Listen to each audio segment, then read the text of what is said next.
എങ്കിൽ ഈ ഒരു ആഴ്ചയിലെ ആദ്യത്തെ ഒരു ട്രേഡിംഗ് ഡേ ആണ്. മാർക്കറ്റിനെ സംബന്ധിച്ചിടത്തോളം ഒരു ഫ്ലാറ്റ് ടു പോസിറ്റീവ് നോട്ടിലാണ് നിൽക്കുന്നത്. 24,800 എന്നുള്ള ഒരു നിലയിലേക്കായിരുന്നു ഒരു ഓപ്പണിംഗ് കിട്ടിയത്. ആ ഒരു ലെവല് ഇപ്പോഴും സസ്റ്റെയിൻ ചെയ്യാൻ സാധിക്കുന്നു. 24,800 എന്നുള്ള ഒരു നിലയിൽ ഒരു ഫ്ലാറ്റ് ടു പോസിറ്റീവ് നോട്ടിൽ ട്രേഡ് ചെയ്യുമ്പോൾ ബാങ്ക് നിഫ്റ്റിയിലും സമാനമായിട്ടുള്ള ഒരു ട്രെൻഡ് തന്നെയാണ് നമുക്ക് കാണാൻ സാധിക്കുന്നത്. കഴിഞ്ഞ ഒരു വീക്കിലേക്ക് നോക്കുന്ന സമയത്ത് മെറ്റൽ മേഖലയിൽ വലിയൊരു മുന്നേറ്റം നമ്മൾ കണ്ടിട്ടുണ്ടായിരുന്നു. ഈ ഒരു ആഴ്ചയിൽ തുടക്കഘട്ടത്തിൽ തന്നെ എങ്ങനെയാണ് മറ്റ് പ്രധാനപ്പെട്ട സെക്ടേഴ്സ് പെർഫോം ചെയ്യുന്നത്? ജാസ്മിൻ, നിഫ്റ്റി നോക്കുകയാണെങ്കിൽ നിലവിൽ ഇപ്പോൾ ഏകദേശം ഒരു 80 പോയിന്റുകൾക്ക് മുകളിലുള്ള ഒരു നേട്ടം ഉണ്ടാക്കുന്നുണ്ട്. അതായത് 0.5% മുകളിലുള്ള ഒരു നേട്ടമാണ് നിഫ്റ്റി 50യിൽ ഉണ്ടാകുന്നത്. 24,824 എന്ന് പറഞ്ഞൊരു നിരക്കിൽ നിഫ്റ്റി 50യിൽ ട്രേഡിംഗ് നടക്കുന്നു. അഡ്വാൻസ് ആൻഡ് ഡിക്ലൈൻ റേഷ്യോയിൽ 27 ഓഹരികൾക്ക് നേട്ടത്തിലെത്താൻ വേണ്ടിയിട്ട് സാധിക്കുന്നുണ്ട്. 23 ഓഹരികൾ തന്നെ ഇടിവിലും നിൽക്കുന്നു. നിഫ്റ്റി ബാങ്ക് നോക്കുകയാണെങ്കിൽ ഏകദേശം ഒരു 0.5% താഴെയുള്ള ഒരു നേട്ടമാണ് നിഫ്റ്റി ബാങ്കിൽ ഉണ്ടാകുന്നത്. 54,194 എന്ന് പറഞ്ഞൊരു നിരക്കിൽ ട്രേഡിംഗ് നടന്നുകൊണ്ടിരിക്കുന്ന നിഫ്റ്റി ബാങ്കിൽ നിന്ന് നിലവിൽ ഇപ്പോൾ 8 ഓഹരികൾക്ക് നേട്ടത്തിലെത്താൻ സാധിക്കുന്നു. 4 ഓഹരികളാണ് നിഫ്റ്റി ബാങ്കിൽ നിന്ന് ഒരു ഇടിവ് രേഖപ്പെടുന്നത്. നിഫ്റ്റി 50യിലേക്ക് തന്നെ മടങ്ങി വരികയാണെങ്കിൽ നിലവിലൊരു മികച്ച പെർഫോമൻസ് നിലവിൽ ഇപ്പോൾ കാണാൻ സാധിക്കുന്നത് മഹീന്ദ്രയുടെ ഓഹരികളുടെ ഭാഗത്ത് നിന്നാണ്. ഏകദേശം ഒരു 2.5% ഒരു നേട്ടം മഹീന്ദ്ര രേഖപ്പെടുന്നു. മാരുതി സുസുക്കി പരിശോധിക്കുകയാണെങ്കിൽ 1.25% മുകളിലുള്ള ഒരു നേട്ടം രേഖപ്പെടുന്നു. ഡോക്ടർ റെഡ്ഡീസ് ലബോറട്ടറീസിൻ്റെ ഓഹരികളിൽ ഒരു മാർജിനിലായിരിക്കുന്ന ഒരു നേട്ടം മാത്രം കാണാൻ സാധിക്കുമ്പോൾ ഈഷോ മോട്ടോഴ്സ് ഏകദേശം 0.25%, പവർ ഗ്രിഡ് ഓഹരികൾ നോക്കുകയാണെങ്കിൽ 0.5%ഉള്ളൊരു നേട്ടത്തിലേക്ക് പവർ ഗ്രിഡിൻ്റെ ഓഹരികളും എത്തുന്നു. ഇടിവിലുള്ള കമ്പനികൾ പരിശോധിക്കുകയാണെങ്കിൽ നിലവിലിപ്പോൾ IT കമ്പനികൾക്ക് തന്നെയാണ് വലിയ രീതിയിലുള്ളൊരു തിരിച്ചടി ഉണ്ടാകുന്നത്. അതിൽ തന്നെ ടെക് മഹീന്ദ്ര പരിശോധിക്കുകയാണെങ്കിലും TCS പരിശോധിക്കുകയാണെങ്കിലും ഒക്കെ തന്നെ ഒരു ഇടിവുണ്ടാകുന്നു. TCS ഓഹരികൾ 0.5% മുകളിലും ഉള്ള ഒരു ഇടിവ് നിലവിലിപ്പോൾ രേഖപ്പെടുത്തുന്ന ഒരു കാഴ്ചയാണ് നിലവിലിപ്പോൾ കാണാൻ വേണ്ടിയിട്ട് സാധിക്കുന്നത്.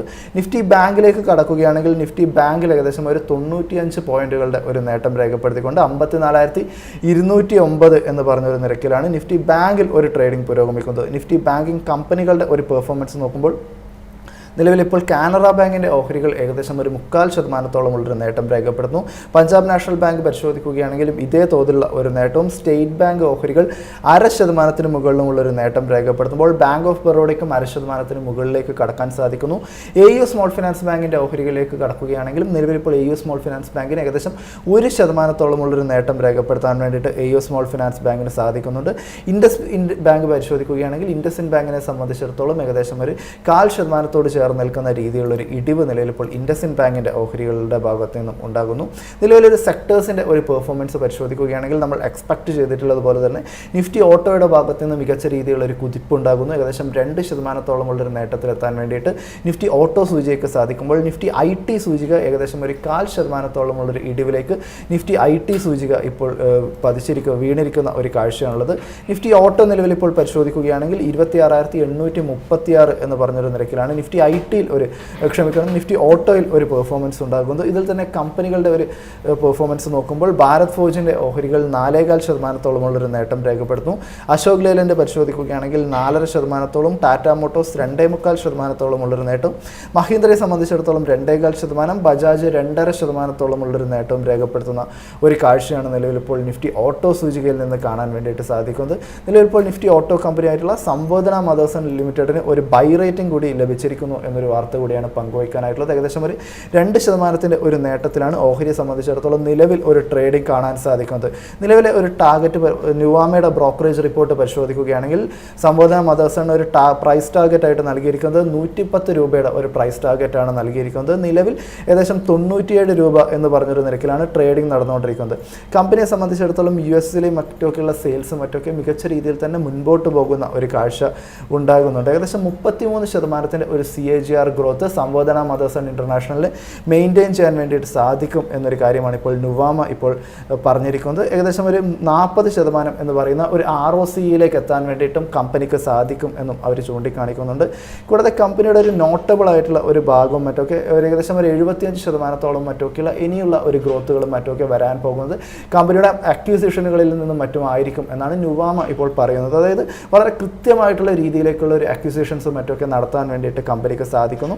കൂടാതെ കമ്പനിയുടെ ഒരു ബിസിനസ് രീതി പരിശോധിക്കുകയാണെങ്കിൽ ഒരു കമ്പനിയെ അക്വയർ ചെയ്യുന്നു, ആ കമ്പനിയുടെ ബിസിനസ് ഡെവലപ്പ് ചെയ്ത് കഴിഞ്ഞതിന് ശേഷം ആ കമ്പനിയെ സെപ്പറേറ്റഡ് ആയിട്ട് ലിസ്റ്റ് ചെയ്യുന്ന ഒരു കാഴ്ച കൂടിയാണ് സംബോധന മദേഴ്സൻ്റെ നിലവിലെ ഒരു ബിസിനസ് രീതിയായിട്ടുള്ളത്. ഇതിൻ്റെ ഒരു എക്സാമ്പിൾ ആയിട്ടാണ് ഇപ്പോൾ മദേഴ്സ് ആൻഡ് വയറിങ്ങിൻ്റെ ഒരു പെർഫോമൻസ് നിലവിൽ ഇപ്പോൾ കാണാൻ വേണ്ടിയിട്ട് സാധിക്കുന്നത്. 2030 ആകുന്നതോടുകൂടി തന്നെ കമ്പനിയുടെ ഫാക്ടറികളിലും മറ്റുമൊക്കെ പല രീതിയിലുള്ള ഒരു മാറ്റങ്ങൾ വരുത്തും എന്നൊരു കാര്യം കൂടി നിലവിൽ ഇപ്പോൾ നുവാമ ഇപ്പോൾ പറഞ്ഞിരിക്കുകയാണ്.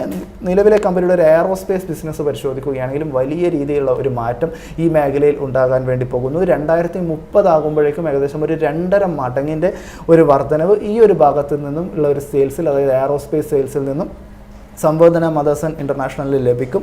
ഏകദേശം ഒരു 2600 കോടി രൂപയുടെയും മറ്റൊക്കെ ഒരു ക്യാപിറ്റൽ എക്സ്പെൻഡിച്ചർ പ്ലാനും മറ്റൊക്കെ സംബോധന നടത്താൻ വേണ്ടിയിട്ട് പോകുന്നു. ഈ ഒരു പോസിറ്റീവായിട്ടുള്ള കാര്യങ്ങളൊക്കെ തന്നെ കമ്പനിയുടെ ബിസിനസ്സിൽ നടക്കുന്നു എന്നൊരു കാര്യങ്ങളെ മുൻനിർത്തിയാണ് നിലയിൽ ഇപ്പോൾ നുവാമ ഇപ്പോൾ സംബോധന മദേഴ്സിന് ഒരു ബൈ റേറ്റിംഗ് നൽകിയിരിക്കുന്നത് എന്നൊരു വിവരം കൂടിയാണ് പങ്കുവയ്ക്കാനായിട്ടുള്ളത്. മാർക്കറ്റിലേക്ക് തന്നെ മടങ്ങി വരികയാണെങ്കിൽ നിഫ്റ്റി 50യെ സംബന്ധിച്ചിടത്തോളം ഏകദേശം ഒരു 0.5% മുകളിലുള്ളൊരു നേട്ടമുണ്ടാക്കുന്നു. നിഫ്റ്റി ബാങ്ക് പരിശോധിക്കുകയാണെങ്കിൽ 0.5% ഒരു നേട്ടത്തിലേക്കും എത്തിയിരിക്കുമ്പോൾ സെക്ടേഴ്സിൻ്റെ ഭാഗത്തു നിന്നും ഭേദപ്പെട്ട പ്രകടനം. നിഫ്റ്റി IT മാത്രം വളരെ മാർജിനലായ ഒരു തോതിൽ ലാഗ് ചെയ്യുന്ന ഒരു കാഴ്ചയാണ് ഈ ഒരു മണിക്കൂറിൽ ഇപ്പോൾ മാർക്കറ്റിൽ കാണാൻ സാധിക്കുന്നത്. ജാസ്മിൻ.